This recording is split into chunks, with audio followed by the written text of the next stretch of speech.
elit ini, baik pusat maupun daerah, banyak terlibat dengan masalah hukum, khususnya dengan korupsi. Sekolah rakyat, yang konon ini besar juga rupanya anggarannya. Pertanyaan saya, kenapa tidak memperbaiki sekolah-sekolah yang sekarang ini SD Impres itu banyak yang sudah ditinggalkan di pedesaan dan kecamatan di seluruh Indonesia itu.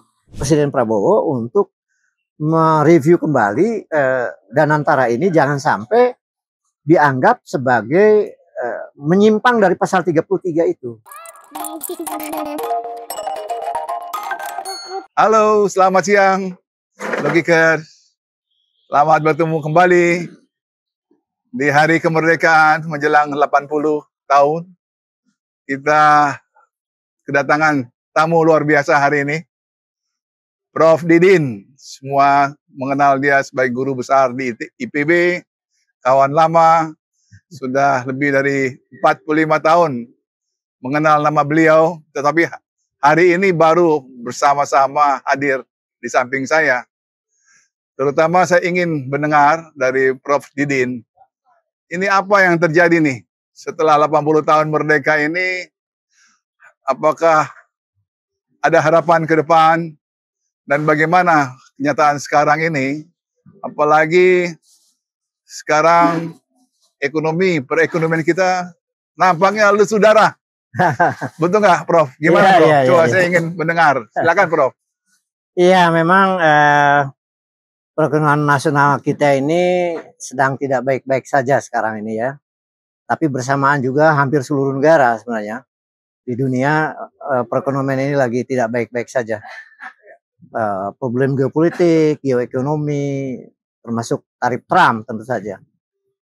Tapi masalahnya banyak negara lain yang tadinya sepadan sama kita itu waktu awal 70-an mulai membangun secara sistematis kayak Korea Selatan sama Malaysia sama Thailand itu kan hampir sama-sama tuh. Kita udah ketinggalan sama mereka. Kalau misalnya ukuran PDB per kapita kalau Korea Selatan udah 30.000, Malaysia udah 14.000, Thailand udah 8.000, kita masih 5.000 gitu. Memang ukuran PDB per kapita tidak menjamin soal gambaran kesejahteraan, tetapi itu indikator awal sebenarnya dari kemajuan sebuah bangsa. Kalau diperiksa lebih lanjut, kita pun ketinggalan di dalam perspektif misalnya kesejahteraan masyarakat bawah ya. Itu ketiga negara yang tadinya sama-sama, apakah Korea Selatan, Malaysia, Thailand, itu relatif lebih merata dari kita. Bisa diukur dari rasio Gini, bisa diukur dari yang terbaru adalah itu dari Jeffrey Winter itu yang mengukur indeks oligarki populernya di sini. Ya, yaitu mengukur rata-rata 40 orang paling kaya di sebuah negara dibanding dengan income per kapita. Kita ini sekarang diduga paling buruk di dunia. Karena pada tahun 2014 ketika dirilis, kita udah nomor 2 terburuk ya, waktu itu. Nah, jadi PDB per kapita kita juga ketinggalan, ketimpangan juga kita paling buruk gitu ya, di antara negara yang sepadan tadi.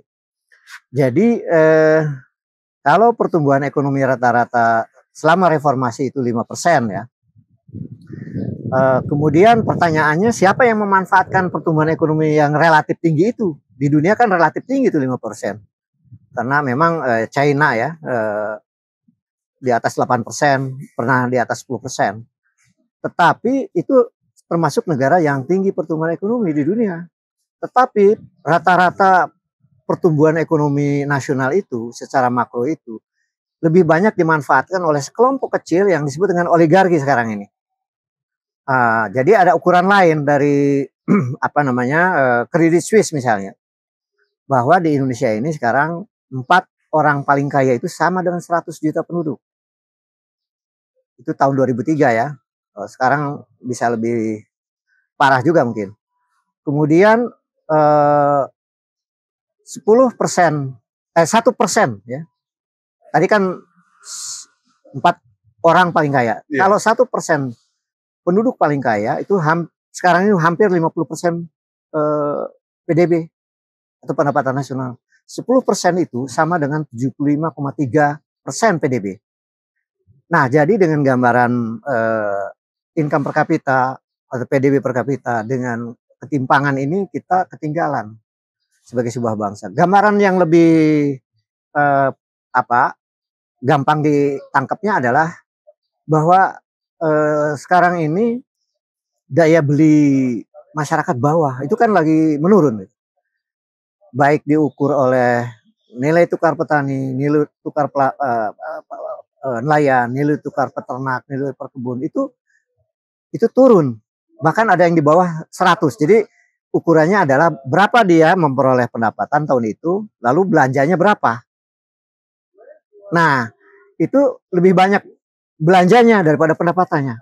Itu gambarannya. Itu gambaran masyarakat bawah yang kalau diukur itu kan 10, katakanlah 40% paling bawah itu.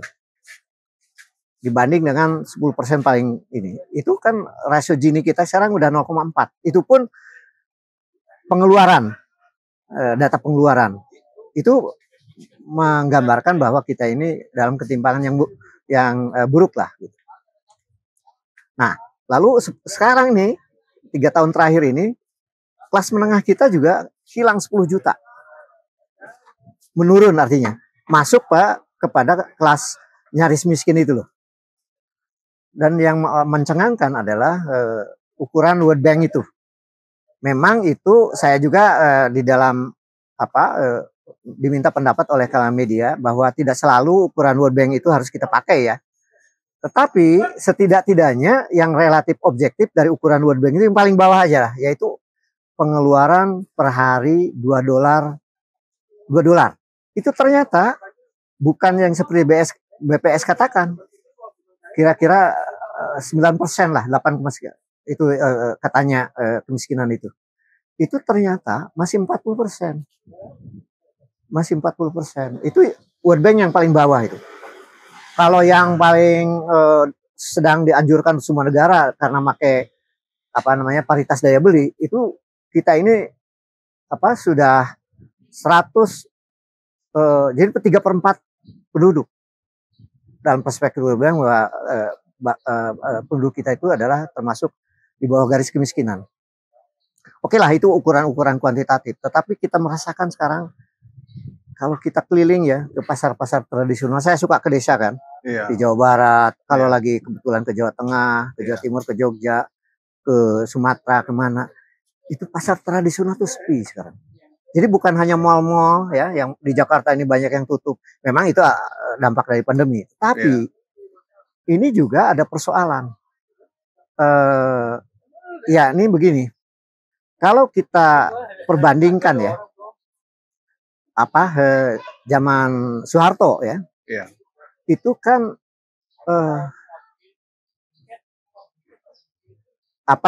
masyarakat bawah itu dijamin sembakonya, kebutuhan pokoknya, 9 kebutuhan pokok. Jadi stabil, kemudian terjangkau. Apakah beras, daging, sayur, dan lain sebagainya itu. Karena ada strategi swasembada pangan yang cerdas lah menurut saya. Itu berlaku sejak 84 sampai akhir pemerintahnya tuh. Zaman reformasi ini hanya pernah setahun 2 tahun ketika ada gapokan dari Menteri Apriantono kalau nggak salah. Itu tidak pernah lagi kita mencapai swasembada. Memang Presiden Prabowo mencanangkan mau swasembada. Tetapi masalahnya menurut saya, waktu zaman Soeharto dengan kritiknya terhadap HAM, terhadap represi politik atau katakan pseudo demokrasi dan sebagainya. Tetapi dari perspektif ekonomi itu terbaik tetap sebagai sejarah. Jadi masyarakat bawahnya relatif sejahtera, akses kepada pertumbuhan ekonomi, industrialisasinya jalan, lalu kemudian kita mengalami peningkatan terus-menerus karena pertumbuhan rata-ratanya 7,5%, bahkan pernah 8% lebih. Nah, jadi yang sederhana adalah zaman Soeharto itu rasio Gini-nya itu 0,32, itu relatif merata. Peenak zamanku tuh. Prof, kalau ini gimana, Gitu. Prof? Umpamanya kita lihat lagi soal ini sentralisasi dan desentralisasi. Ya. Nah, sekarang ini atau zaman Pak Harto itu kita sebut sebagai sentralisasi. Sentralisasi. Kalau menurut Prof, sekarang situasinya menuju sentralisasi atau berimbang? Nah, ini menarik. Iya. Dulu memang itu kan otoritarian, Iya. lalu sentralistik manajemen pembangunannya, Iya. termasuk ekonomi, politik dan lain sebagainya. Tetapi dia ada, boleh dibilang kalau karena ekonominya sejahtera, relatif rata, itu kan benevolent authoritarianism. Iya. Seperti Lee Kuan Yew. Iya. Sekarang ini kan kita masuk pada era demokrasi politik ya. Sejak tahun 2000-an itu dilaksanakan secara sistematis sejak 2004 kan. Iya. Artinya ada pemilu langsung, pilpres langsung, ada pilkada serentak, otonomi daerah dan lain sebagainya. Secara teoritis demokrasi politik dengan itu berjalan. Yeah. Bahkan kita dikatakan sebagai negara ketiga in term demografi yang demokratis secara politik. Betul. Tetapi demokrasi politik ini problematik sekarang ini. Jadi sejak 2004 kan mulai dilaksanakan pilpres langsung, otonomi daerah, pilkada. Nanti beberapa tahun kemudian pilkada serentak bahkan. Nah, lalu sebenarnya buat apa itu? Kan pertanyaan. Ya. Karena sebenarnya demokrasi itu sederhananya adalah bukan hanya demokrasi politik, tapi untuk demokrasi ekonomi. Untuk itu gimana? Nah, ini tidak ada relasi. Tidak ada relasi di era reformasi ini. Tapi ada koperasi sekarang nih. Nah, betul. Jadi memang ini begini. Ada MBG. Betul. Jadi begini. Ada sekolah rakyat. Betul. Nah, apa nih, Din? Jadi sejak SBY 2 periode, lalu kemudian Jokowi 2 periode kan. Iya. Itu kan kita katakanlah utamanya zaman Jokowi itu kan era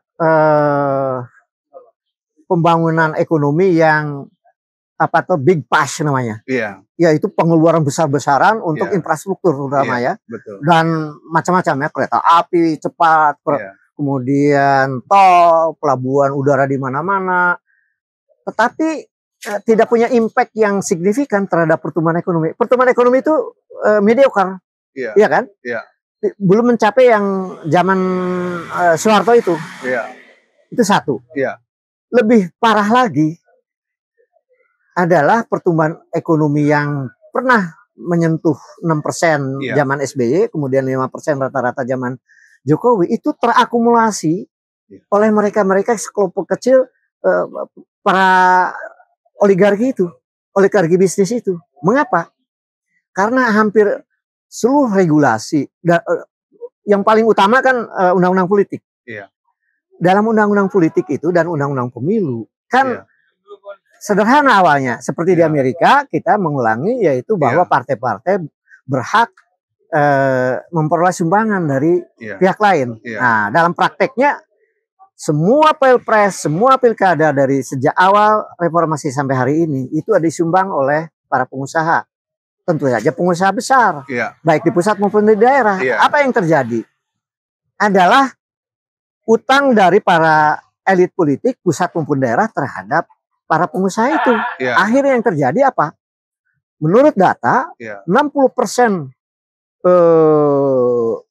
elit ini, baik pusat maupun daerah, banyak terlibat dengan masalah hukum, khususnya dengan korupsi. Itu data.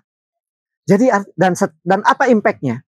Adalah regulasi ini yang paling parah sekarang ini. Jadi hukum ini sudah menjadi alat bansos, menjadi alat untuk memukul lawan politik. Iya, benar. Dan yang paling diuntungkan secara ekonomi adalah pebisnis besar. Iya. Karena mereka lalu kerjasama oligarki bisnis dengan oligarki politik. Iya. Itu yang terjadi mengapa sekarang indeks oligarki kita kemungkinan itu terburuk di dunia. Yang saya bilang tahun 2023-2024 ini, 2024 adalah 1.056.000 kali. 40 orang rata-rata paling kaya dengan income per kapita. Iya, benar. Nah, jadi dengan demikian demokrasi politiknya untuk siapa? Iya. Gitu loh. Jadi dengan daya beli rakyat yang lagi merosot sekarang nih, dengan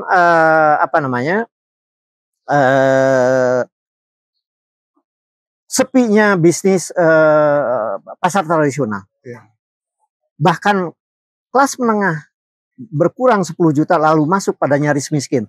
Iya. Dalam perspektif BPS ya, garis Iya. kemiskinan BPS disebutnya nyaris miskin. Kalau World Bank disebutnya miskin ini. Iya. Yang miskin menurut BPS sekarang menjadi miskin ekstrim tuh. Iya. Oke lah, itu soal angka, soal hitungan itu debatable. Tapi intinya bahwa masyarakat bawah ini makin tidak sejahtera. Tetapi sekelompok kecil ini makin kaya raya. Coba lihat di Forbes terakhir ini. Iya. Ada sekian orang masuk pada kelompok orang kaya di dunia. Iya. Ada Prayogo Pangestu, ada Budi Hartono dengan kemudian ada siapa lagi, ada beberapa masuk sekarang yang tadinya nggak masuk. Artinya dari perspektif kesejahteraan lapisan paling atas itu mereka menjadi orang-orang super kaya. Nah sekarang polisi Presiden Prabowo nih, nah katanya ada MBG, ya. Dia dengan itu memperhatikan rakyat lah, populer katakanlah dia benar-benar apa yang dikatakan dalam kampanye dia mewujudkan. Ya. Nah, tetapi sekarang kita lihat lain sisi adalah yang terjadi APBN kita ini juga bermasalah. Ya. Karena ada keberatan mesti bayar bunga 552 triliun. Ya. Bayar cicilan utang pokok dan jumlahnya kurang lebih semua katakanlah 1.400 Prof. Ya. 1.400 triliun. Ya.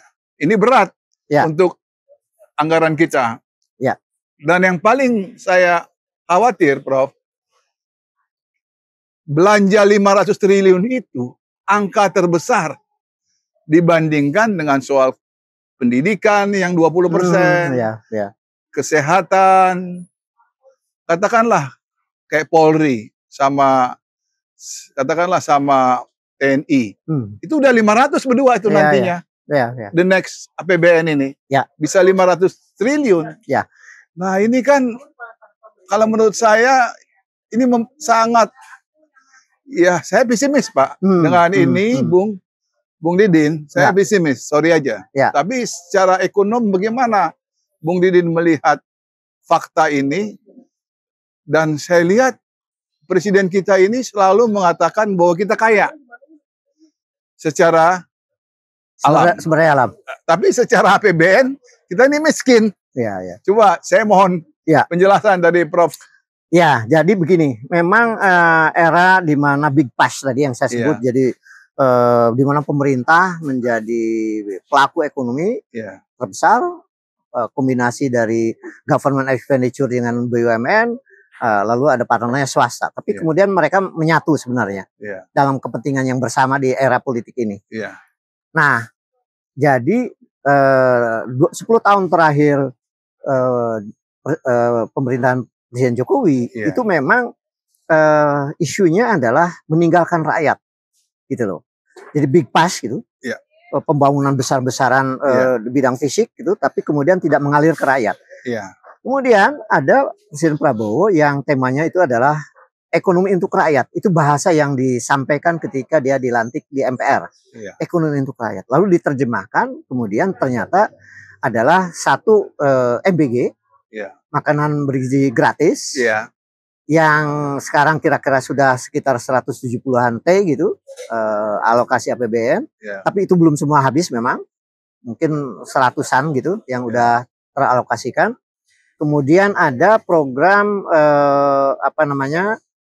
Koperasi Desa Merah Putih, yang itu dialokasikan oleh APBN digeser dari alokasi keuangan daerah digeser, dana desa digeser, kemudian ada himbara dan lain sebagainya. Karena itu 80.000 desa lebih bahkan itu untuk menggerakkan ekonomi dari desa. Nah, kalau nanti sudah 12 Juli kemarin deklarasikan dan kemudian dilaksanakan, yang kalau itu berjalan dengan baik, itu memang ada perputaran uang di desa. ada kebangkitan mungkin ekonomi dari desa dan itu notabene rakyat kita berada di sana. Itu fine. Tapi persoalannya adalah apakah setelah ada sekitar 5-6 apa ya, kan ada di sana di koperasi desa itu ada warung sembako, ada klinik, ada 6 lah pokoknya. Kalau itu berjalan dengan pendampingan dan lain sebagainya dan pengawasan, itu very good. Tapi pertanyaannya adalah apakah SDM di desa itu memadai nggak 80.000 sekian, 83.000 itu untuk mengisi bagaimana mengelola koperasi desa yang ada 6 outlet lah. Itu pertanyaan. Manajemen berarti. Manajemen. Yang kedua, apalagi kalau ruh koperasi masuk, gitu. Ruh koperasi di mana dia bukan entitas liberal, entitas PT bukan. Tapi dia adalah kegotong royongan para anggota supaya sejahtera bersama. Itu pertanyaan jangka panjangnya tuh. Jangka menengahnya adalah apakah manajemennya itu bisa mengelola uang yang kira-kira rata-rata 2-5 miliar itu menjadi sesuatu nggak? Menjadi ada multiplier effect. Ada uang yang bergulir lalu kemudian beruntung dan menimbulkan kesejahteraan di desa. Itu pertanyaan jangka menengah dan jangka panjang. Itu persoalan. Nah, lebih kritis lagi, kalau pengawasannya kurang, lalu tidak ada pendampingan yang serius, itu kalau Selios sudah mengatakan, itu bisa boncos, bisa terjadi namanya kredit macet. Itu katanya ramalannya sekitar 86 triliun. Mudah-mudahan ini adalah nggak usah ditanggapi secara bahwa ini adalah seolah-olah sinisme, sarkasme, bukan. Tapi lebih baik jadi masukan supaya serius, pendampingannya serius, pengawasannya serius, manajemen desanya serius, sehingga memang itu sesuatu yang berarti untuk membangun ekonomi dari pedesaan. Itu pertama. Sekolah rakyat yang konon ini besar juga rupanya anggarannya. Pertanyaan saya, kenapa tidak memperbaiki sekolah-sekolah yang sekarang ini SD Impres itu banyak yang sudah ditinggalkan di pedesaan dan kecamatan di seluruh Indonesia itu. Karena kualitas, kekurangan guru, kurikulumnya kurang berkembang dan sebagainya. Kenapa tidak serius saja memperbaiki SD Impres itu yang ada? Jadi renewing lah ya? Ya, renewing. Yang saya khawatir adalah karena ini kan segalanya gratis nih, asramanya gratis, gurunya ini pokoknya dimanja lah, diasramakan segala macam. Lalu nanti bersaing lah dengan SD Impres, SD Impres makin mati. Padahal SD Impres menurut profesor dari MIT yang suami istri itu, penjelas mengapa dia dapat hadiah Nobel, yaitu keberhasilan Soeharto. Enak zamanku tuh. Basic need. Basic need itu. Teoritisnya begini, jadi ketika awal pembangunan, kan buta huruf itu kira 54%. Ketika akhir Soeharto udah tinggal 5% buta huruf. Kemudian mereka menjadi pelaku ekonomi kecil menengah lah. Jadi pertumbuhan itu dinikmati oleh mereka, oleh yang bawah ini. Sehingga rasio Gini itu 0,32%. Relatif merata, itu penjelasannya. Oke, kita beralih. Danantara aja sekarang, paling tinggi. Danantara. Ini nih, yang paling tinggi, Prof. Iya. Ini yang paling puncak, aslinya the cream of the cream lah. Iya. Jadi tadi kan Presiden Prabowo ini kan beliau itu anak seorang putra Profesor Sumitro ya. Notabene adalah mantan ketua umum Partai Sosialis Indonesia. Itu dikutip juga oleh beliau dalam pidato kan. Memang terobsesi bahwa ini ekonomi yang state led lah, development. Nggak salah. Yang sukses kan Jepang kan? Jepang. Tetapi ini harus dibuktikan pula oleh sistem politik yang tidak transaksional seperti sekarang ini, yang bocor ini. Kebocoran yang saya teliti sekarang ini, era APBN ini antara 40-57%. Lebih bocor daripada Orde Soeharto. Jadi harus serius dengan korupsi. Itu satu. Lalu Danantara memang waktu Sumitro, ayahnya itu mengatakan kalau bisa dikolek kira-kira 6 BUMN yang terbaik, lalu dijadikan alat untuk mensejahterakan rakyat. Kira-kira kan gitu. Iya. Nah ini lebih dahsyat lagi nih. Jadi sovereign wealth fund kan, Iya. dana abadi negara, di mana ada katanya ada sekitar 1.200-an BUMN. Iya. Kemudian seluruh aset dan omsetnya diserahkan ke Danantara. Iya. Dengan dasar Undang-Undang Nomor 1 Tahun 2025. Apa Iya. yang terjadi? Itu kemarin 90 triliun Iya. dividen itu diserahkan. Seluruh BUMN yang Iya. 1000-an itu ke Danantara. Iya. Kemudian dividen tiap tahun sudah 90 triliun diserahkan. Sebelumnya 80 triliun. Iya. Terakhir menurut anggota PDP Perjuangan di DPR mengatakan Danantara sudah meminjam 10 miliar US dollar ke bank asing. Pertanyaannya, memang dalam problematik Undang-Undang BUMN nomor 1 tahun 2025, yaitu bahwa kerugian akibat dari mismanagement dari Danantara itu tidak bisa dipidanakan. Oh iya, betul. Jadi saya hanya nanya pada ahli keuangan, ahli korporasi gitu. Ini sepertinya menjadi entitas swasta. Ya. Kan swasta kalau ada uang yang dikelola lalu rugi kan tidak bisa diapa-apain, itu resiko persaingan kan. Betul. Nah sekarang Danantara juga begitu katanya. Lalu saya dengar Benar. Danantara itu kan sudah menolong Garuda. Iya. 6,6 triliun. Kalau nggak salah 11 lebih ya, lupa Iya, saya iya. angkanya. Tapi 6,6 triliun Iya. untuk menyuntik karena selalu rugi kan. Iya. Tiba-tiba BUMN nanti atas nama tarif Trump itu kan Indonesia wajib membeli 50 Boeing. Iya. Itu kalau saya rupiahkan 288 triliun kira-kira. Nah, apakah tapi itu sebuah supply and demand murni? Jual beli ini kan ini agak jual paksa ini. Jadi bisa jadi beban buat Garuda sendiri dan akhirnya juga buat APBN gitu loh. Kemudian katanya mau invest di Amerika dalam rangka kesepakatan perdagangan dengan Amerika, juga mau invest di kilang minyak gitu. 130 triliun. 30 triliun. Nah, ini kan pertanyaan-pertanyaannya adalah kalau ada pasal 33 ayat 3 mengatakan bahwa bumi, air, dan kekayaan alam itu adalah milik dikuasai negara dan diperuntukkan kemakmuran sebesarnya. Dulu terjemahannya adalah BUMN ini ada kewajiban untuk dua hal kan, public service obligation, Iya. dan kedua ada CSR. Iya. Yang itu apapun kritiknya nyampe lah ke rakyat sebagian gitu kan, di samping pelayanan Pertamina, pelayanan macam-macam BUMN itu yang memang itu PLN yang ada subsidi, rakyat juga lebih terasakan manfaatnya. Sekarang ini dengan ada Danantara, pertanyaannya adalah apakah PSO dengan CSR itu tetap berlangsung nggak? Pertanyaan tapi. Iya. Nah, ataukah sekarang lebih serius untuk berinvestasi di yang big push lagi, termasuk di luar negeri, yang relasi terhadap kesejahteraan rakyatnya di mana gitu.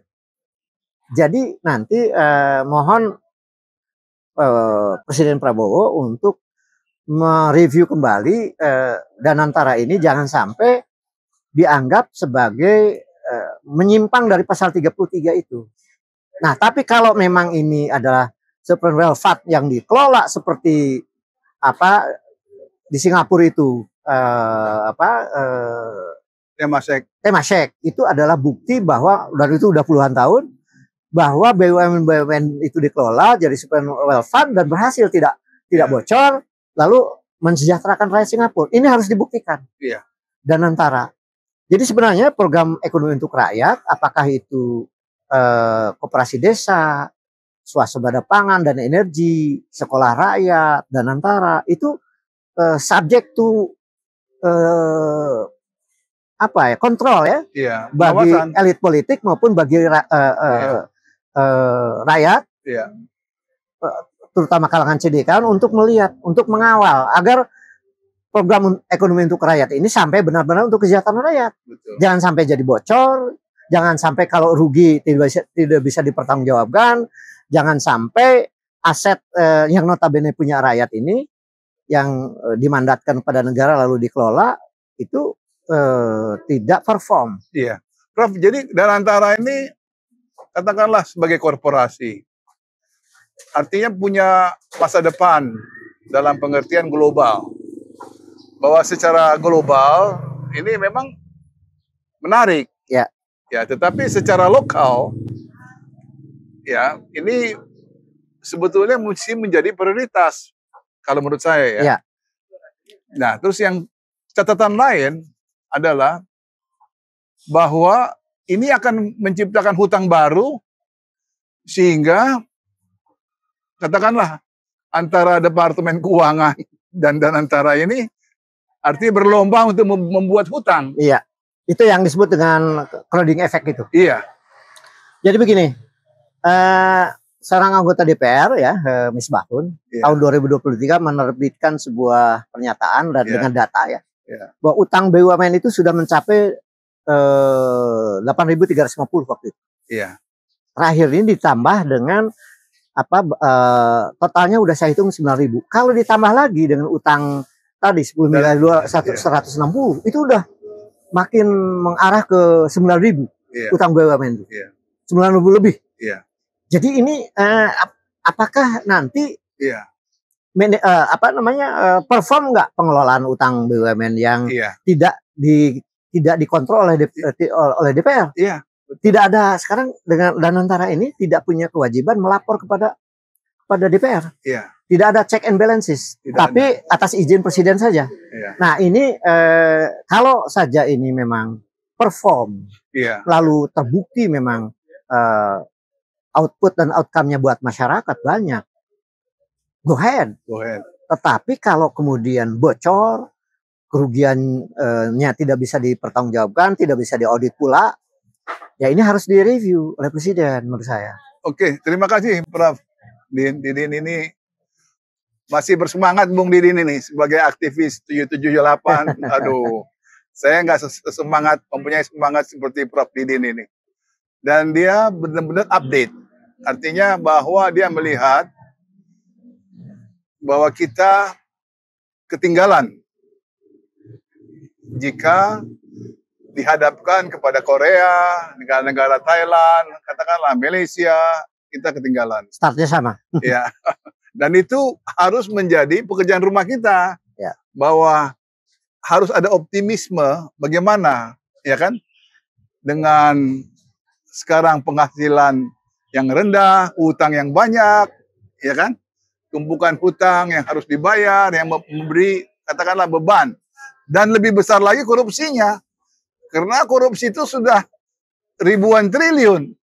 Nah ini satu katakanlah satu catatan, Prof, untuk kita bersama sebagai warga biasa ini, bahwa ini korupsi ini adalah benar-benar merupakan beban yang berat untuk kehidupan ekonomi, terutama kehidupan negara dan kehidupan rakyat. Terima kasih, Logiter. Sampai ketemu lagi.